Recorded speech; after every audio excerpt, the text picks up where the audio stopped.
There's a difference between wishing for a thing and being ready to receive it. No one is ready for a thing until they believe they can acquire it. The state of mind must be belief, not mere hope or wish. Open-mindedness is essential for belief. Closed minds do not inspire faith, courage, and belief. Remember, no more effort is required to aim high in life, to demand abundance and prosperity, than is required to accept misery and poverty. A great poet has correctly stated this universal truth through these lines. I bargained with life for a penny, and life would pay no more. However, I begged at evening when I counted my scanty store. For life is a just employer. He gives you what you ask. But once you have set the wages, why, you must bear the task. I worked for a menial's hire, only to learn dismayed that any wage I had asked of life, life would have willingly paid. Desire outwits Mother Nature. As a fitting climax to this chapter, I wish to introduce one of the most unusual persons I have ever known. I first saw him a few minutes after he was born. He came into the world without any physical sign of ears. When pressed for an opinion, the doctor concluded that the child might be deaf and mute for life. I challenged that doctor's opinion. I had the right to do so. I was the child's father. I, too, reached a decision.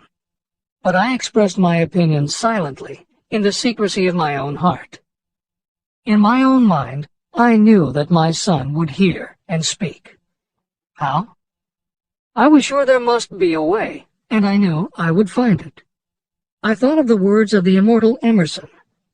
The whole course of things goes to teach us faith. We need only obey. There is guidance for each of us, and by lowly listening, we shall hear the right word. The right word? Desire. More than anything else, I desired that my son should not be deaf and unable to speak. From that desire, I never receded, not for a second. What could I do about it?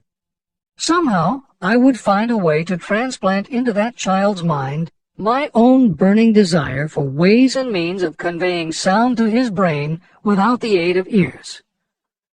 As soon as the child was old enough to cooperate, I would fill his mind so completely with a burning desire to hear that nature would, by methods of her own, translate it into physical reality. All this thinking took place in my own mind, but I spoke of it to no one. Every day I renewed the pledge I had made to myself that my son should not be deaf. As he grew older and began to take notice of things around him, we observed that he had a slight degree of hearing. When he reached the age when children usually begin talking, he made no attempt to speak, but we could tell by his actions that he could hear certain sounds slightly. That was all I needed to know. I was convinced that if he could hear, even slightly, he might develop still greater hearing capacity. Then something happened that gave me hope. It came from an entirely unexpected source.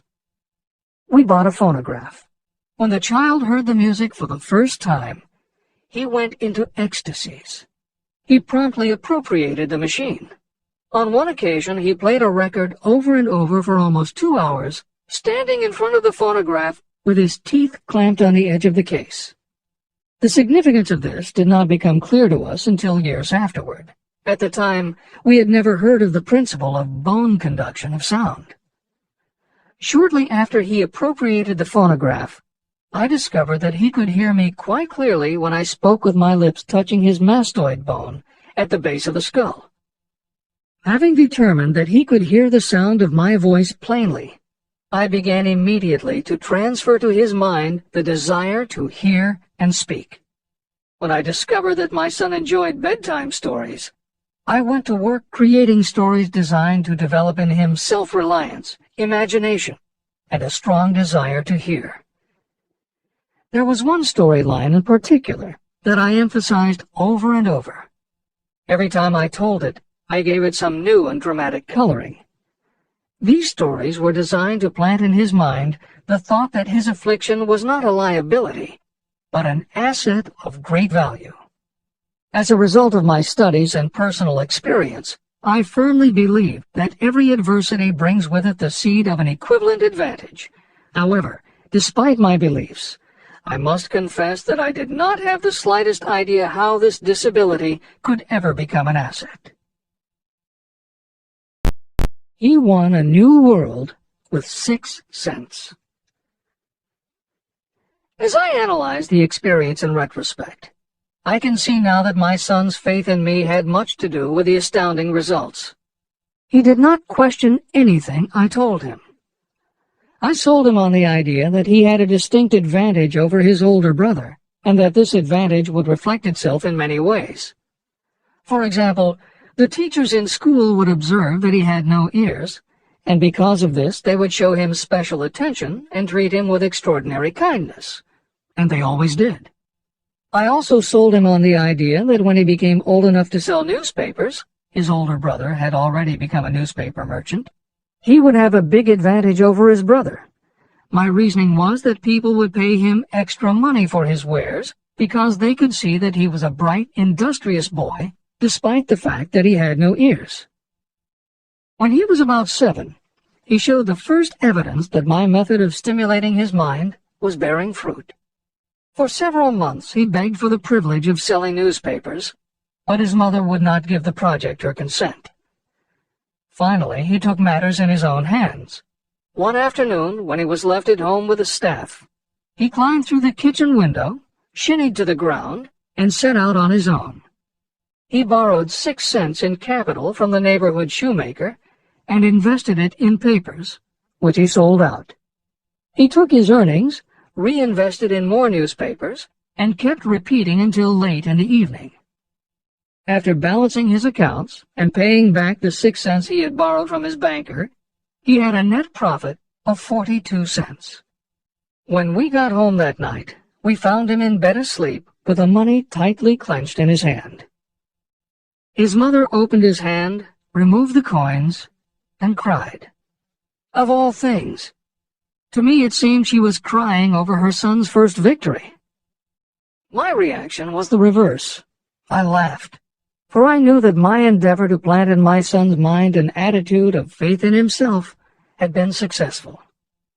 His mother saw in his first business venture a little deaf boy who had gone out in the streets and risked his life to earn money.